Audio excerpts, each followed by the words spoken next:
नमस्कार, मैं हुमायूं सिंह और आप देख रहे हैं नेक्स्ट 9 न्यूज। बीते लोकसभा चुनाव में कई पार्टियों को बड़ा झटका लगा, जिसमें एक प्रमुख नाम निकल कर आता है स्वामी प्रसाद मौर्य का। पहले अखिलेश यादव के साथ गठबंधन में थे, फिर उसके बाद उनके साथ गठबंधन तोड़कर अकेले ही चुनावी मैदान में कूद पड़ते हैं, लेकिन उसका कोई फायदा उनको देखने को नहीं मिलता है। वहीं पल्लवी पटेल की बात करें तो पल्लवी पटेल भी कहीं ना कहीं इसी रेस में शामिल है।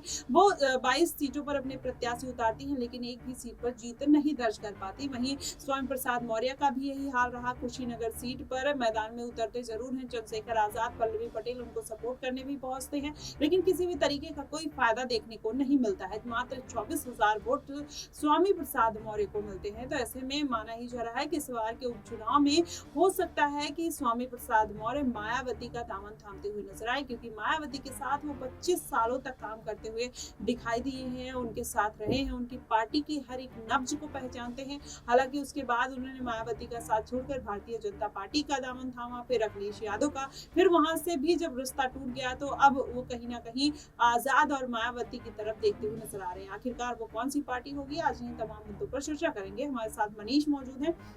मनीष, क्या लगता है कि स्वामी प्रसाद मौर्य अखिलेश यादव से नाता अपना तोड़ चुके हैं, अब ऐसे में क्या वो नई पार्टी की तलाश में है? क्योंकि इस बार जो उनका हाल रहा है, उनकी पार्टी का हाल रहा, राष्ट्रीय शोषित पार्टी जो उनकी पार्टी है, कोई भी ऐसा बेहतर प्रदर्शन करते हुए नहीं दिखाई दी। वहीं पल्लवी पटेल भी उनको सपोर्ट करते हुए नजर आई। अब ये जो दोनों दोस्त हैं, चाहे पल्लवी पटेल और स्वामी प्रसाद मौर्य, अभी उनकी स्थिति किसी भी तरीके की ठीक नहीं दिखाई दे रही। तो ऐसे में क्या लगता है कि कोई बड़ी जिम्मेदारी मायावती या आजाद में से कौन सी पार्टी देती हुई दिखाई दे सकती है? देखिए, जिस तरह से लोकसभा चुनाव में बहुजन समाज पार्टी पिछड़ती हुई नजर आई और यहाँ पर देखा गया कि इतनी मेहनत करने के बावजूद यहाँ पर एक भी सीटें बहुजन समाज पार्टी को नहीं मिलती हैं, तो अब उपचुनाव और विधानसभा चुनाव 2027 को लेकर भी कहीं ना कहीं संशय बना हुआ है बहुजन समाज पार्टी का कि चुनाव जीतेंगे या नहीं जीतेंगे। तो अब इन चीजों को लेकर अगर यहाँ पर स्वामी प्रसाद मौर्य का एंगल देखा जाए तो कहीं ना कहीं मैं समझता हूँ कि आजाद के पास जरूर जा सकते हैं, लेकिन मायावती के पास जाने से थोड़ा हिचकिचाएंगे, क्योंकि मायावती खुद ही यहाँ पर अपनी हार से अभी तक उबर नहीं पाई हैं। और देखा जा रहा है जिस तरह से उपचुनाव में पहली बार उतरती हैं, कभी पहले उपचुनाव नहीं लड़ा, तो पहली बार उपचुनाव में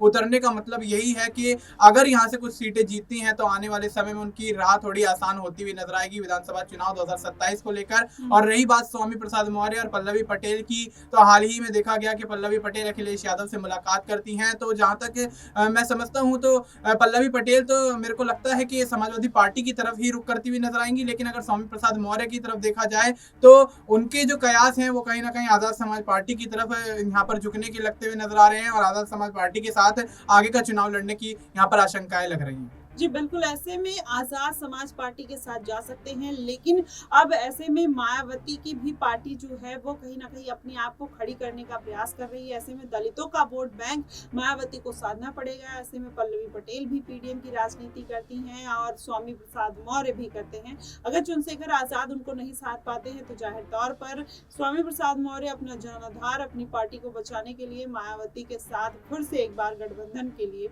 जाते हुए दिखाई दे सकते हैं। फिलहाल देखना दिलचस्प होगा कि आखिरकार इस तरीके की कोई घटना सामने आती है या फिर इस बार फिर उपचुनाव में अकेले या निर्दलीय चुनाव को लेकर स्वामी प्रसाद रणभूमि में उतरते हुए नजर आएंगे। देखना दिलचस्प होगा। फिलहाल आपको क्या कुछ लगता है, आप हमें कमेंट बॉक्स में जरूर बताइएगा। फिलहाल के लिए बस इतना ही। देश और दुनिया की तमाम खबरों के लिए हमारे साथ बने रहिएगा नेक्स्ट 9 न्यूज पर।